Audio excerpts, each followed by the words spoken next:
ওরে সুন্দর জায়গা রে ভাইজান। কি অবস্থা, ভালো আছেন নি ভাইজান? আলহামদুলিল্লাহ ভালো। তো সৌদি আরব কয় বছর ধরে আইছেন? সৌদি আরব আইছি তোমার এক বছর হয় নাই মনে হয়। 1 বছর হয় নাই? তো কোম্পানির বিষয় নি না ফ্রি বিষয়? ফ্রি বিষয়।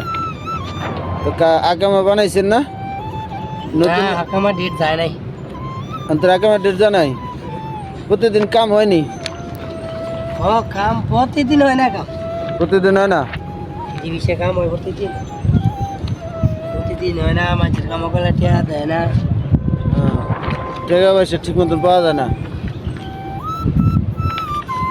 তা তো মাসে কত টাকা আছে? ইয়ের মাসে খাইয়ে যে 800-900 টাকা খায়। তাইনি? আগের মতন সৌদি আরব কিন্তু শান্তি নাই, ঠিক না? আগে আসলো মানে আর হিসান দেয় না, আকামা বানাইতে অনেক টাকা যায়, ঠিক না? ছেলে মেয়ে কয়জন? ছেলে মেয়ে কয়জন? আরে দেখ আবার ফেস এই জায়গায় অ্যাড্রেস দেখ, বিভিন্ন কোম্পানিতে খুব সুন্দর। বুঝছেন?